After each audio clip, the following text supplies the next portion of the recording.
dari mana gitu novel Rahasia Salinem ini? Kok bisa ada dan kenapa diangkat gitu? Iya, terima kasih atas pertanyaannya teman-teman. Sejujurnya Salinem adalah seperti yang diceritakan di buku. Ya, saya sebagai Tio. Terus Salinem adalah nenek saya yang ternyata bukan nenek saya. Kayak sinetron kan. Kayak cerita Indosiar. Nah, saya juga merasa bersalah ketika sudah besar, seperti yang diceritakan juga di novel. Kenapa saya tidak mendalami sebenarnya Manem ini siapa gitu? Karena saya, kalau orang Jawa kan dari kecil kalau bilang mbah ya mbah semua ada mbah setara gitu kan. Saya nggak tahu mbah itu siapa kalau siapa. Ketika sudah besar dan ada kejadian meninggal itu, baru tahu kalau itu bukan nenek saya. Sebenarnya seperti yang Mbak Bowi pernah bertanya, yang jadi pertanyaan besar itu adalah namanya bener nggak tahu kalau itu neneknya, ya kan? Kalau itu mengada-ngada, pasti saya nggak akan pernah bilang iya gitu. Tapi karena itu kejadian sebenarnya, saya bisa bilang bahwa iya, kejadiannya memang seperti itu dan saya yang merasa bersalah gitu kan. Dan saya itu sangat dekat dengan Salinem karena saya ada di Surabaya, Salinem ada di Solo. Sejak kecil setiap liburan panjang selama 1 bulan dan kalau SD itu kami dikirim sama ayah dari ibu kami ke Solo. Yang ngasuh ya Salinem. Setiap tahun begitu, setiap liburan panjang dikirim ke Solo, yang ngasuh Salinem. Makanya saya sangat dekat lagi.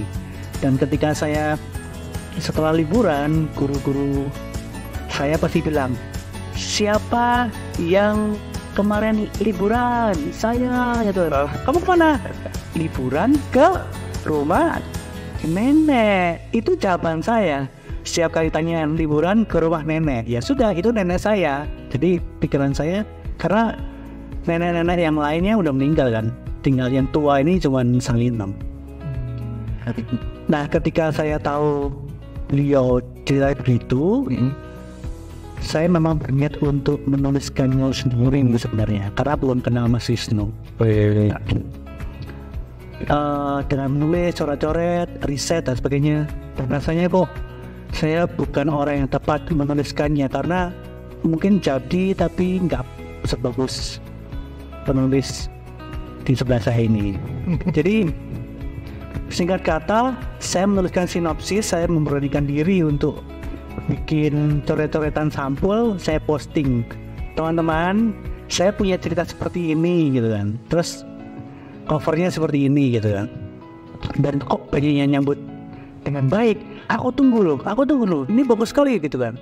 Terus saya kepikiran, siapa ya yang orang yang tepat kalau memang bukan saya gitu kan.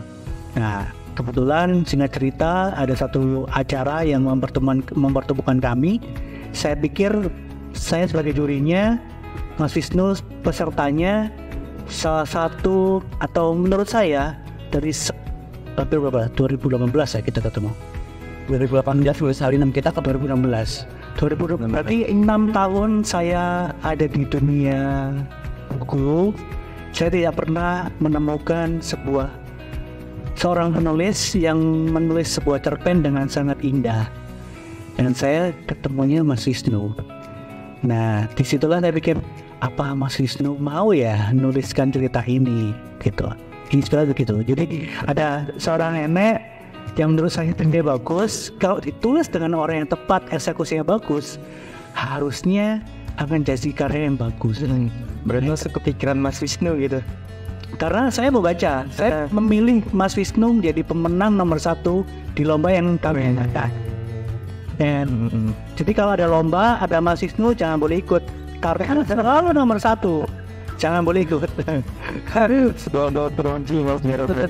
Gitu. Nah, disitulah ketika saya telepon, tapi sebenarnya selama menang lomba tersebut, Mas Wisnu selalu pamer ke saya kan, Mas saya jual satu ini di WhatsApp. Oh ya, Mas jual satu ini, oke ya. Terakhir, Mas saya masuk Kompas. Hari ini ternyata penulis online gitu dong. Karena ini jadi penulis beneran gitu kan. ternyata gitu. Pertama saya merasa bersalah karena jangan-jangan gara-gara saya ini jadi penulis gitu ya. Karena ya kita tahu lah, ya semua orang bisa jadi penulis yang bagus di Indonesia. Setelah saya telepon Mas Wisnu, saya punya naskah nih, saya ceritakan konsepnya, ceritanya begini. Mas Wisnu langsung bilang, iya saya mau, serius gitu kan. Udah, sejak saat itulah Mas Wisnu ketemu, habis itu saya kasih bahannya semua, tulisan nggak ada batasan, terserah mau dijadiin apa, sesuai dengan interpretasinya Mas Wisnu. Yang penting saya memberikan inspirasi. Kalau mau butuh riset ke Solo, kan kami dari Jakarta, beberapa kali ya kami ke Solo, aku akan menyediakan gitu kan. Oh iya, jadi kita berarti memang si Rasa Salim ini berdasarkan kisah dari Mas Egi ya? Ega, oh, Mas Ega, iya gitu. Terus saya tambahin sedikit, jadi as writer sebagai penulis saya sebenarnya nggak terlalu peduli inspirasi, saya nggak mikirin inspirasi. Buat saya bagian paling penting ketika kita mau nulis cerita apapun gitu ya, bahwa ada satu event yang kalau di saya belajar nulis lewat naratologi. Naratologi ini sebenarnya bukan tips nulis ya, maksudnya bukan itu teori. Saya selalu ngomong sama dia nih, karena di Indonesia sangat jarang orang yang mempelajari naratologi. Jadi banyak banget hal yang sangat berbeda ketika kita ngelihat kacamata naratif. Jadi bahkan dalam naratologi beda, story is a thing, narrative is another thing gitu. Yang penulis buat naratifnya gitu. Cerita adalah sesuatu, jadi yang tadi Mas Ega ceritakan tentang Salinem begini begitu itu cerita. Tapi ketika saya tulis, saya buat sebuah kerangka dalam sebuah struktur, dalam sebuah susunan ide-ide dan konsep-konsep, dia berubah menjadi naratif. Jadi naratif inilah yang kemudian bisa dikirimkan kepada pembaca gitu. Nah, buat saya ya udah, cerita is story gitu misalnya. Jadi saya tidak terlalu peduli inspirasi. Salah satu hal ketika saya ngelihat Salinem waktu itu ya, ketika saya lihat dia punya satu ini yang sangat sederhana gitu. Jadi bukan premis sebenarnya. Ya kalau Mas Ega bilang elevator pitch, pitch ya bener ya, elevator pitch. Jadi satu kalimat yang sederhana banget gitu ya. Jadi sederhana, bisa mudah dimengerti. Jadi gini, dalam pandangan saya begini, kalau sesuatu rumit berarti ada kemungkinan itu keliru.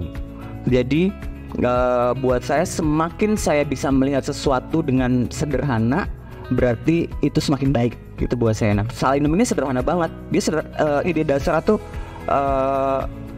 ada cuma begini doang, pembantu mengangkat anak majikannya. That's it.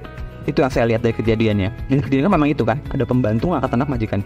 Dan saya belum pernah dengar satupun ada novel yang berbunyi seperti itu atau ada cerita seperti itu. Bener nggak? Ada yang pernah dengar nggak?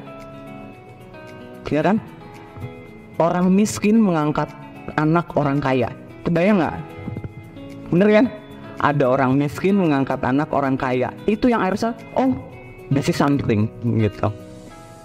Dan itu based on kejadian nyata gitu, kejadian yang memang ada gitu ya. Maksudnya jadi saya tidak terlalu sulit-sulit nyari. Jadi waktu itu saya ingat banget hal pertama yang dilakukan Mas Ega waktu itu sebenarnya bukan ngasih bahan Mas, tapi ngumpulin bapak-bapak ini.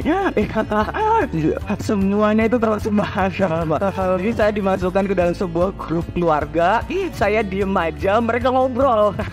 Saya ikutin ini apa, semua kadang-kadang pakai bahasa Jawa. Kalau pakai bahasa Jawa tapi tak terjemahin karena saya nggak bisa sama sekali bahasa Jawa kan. Ini maksudnya apa gitu. Ini mereka ngobrol aja sampai tentang Salinem, tentang ini, tentang itu. Terus dulu gini, ngobrol sangat balas-balasan dari kakak adik ini berempat. Nah udah saya lihat di situ, langsung saya dapat. Akhirnya saya, jadi kalau kemarin saya share di jadi kemarin gara-gara ada postingan dari Bentang. Siapa yang buat? Mbak siapa namanya yang buat postingan? Mbak siapa? Mbak Juwita. Makasih Mbak Juwita. Jadi begitu saya Mbak Juwita nih, ada satu halaman yang dibuka itu berhenti di halaman 228 yang isi lirika Salinem dalam bahasa Indonesia. Jadi dari seluruh isi novel ini, kan orang pikir bahwa nulis itu kan runtet ya, dari awal 21. Saya enggak. Bagian pertama yang saya tulis dari Rahasia Salinem ada misi itu. Jadi seluruh kata-kata dan itu tidak pernah kena edit, jadi itu utuh seperti itu. Jadi begitu ini cerita semuanya kan saudara-saudara gini, berarti ini ada satu konsep yang bisa saya tentang pulang gitu. Jadi saya berusaha menyampaikan apa yang ditangkap, apa yang dilihat. Kan gini, ketika 4 saudara ini kehilangan orang tuanya, yang hilang apa sih sebenarnya? Rumah kan gitu kan, yang hilang rumah mereka pulang. Jadi akhirnya kehadiran Salinem itu jadi rumah gitu buat mereka, yang mereka bisa. Maka dari awal tuh ngomonginnya rumah kan, rumah lagi ngobrolin dia pulang dia lagi Tio di toko masih ngobrolin sama bapaknya tentang pulang kampung, rumah itu apa, pulang itu apa, segala. Jadi akhirnya ya itu. Dan ternyata akhirnya saya juga jadi buat saya sebagai penulis ya, bahwa salah satu yang membuat bukan hanya saya menulis Salinem kemudian Salinem jadi ada, tapi ternyata Salinem ini juga berpengaruh secara mental kepada saya.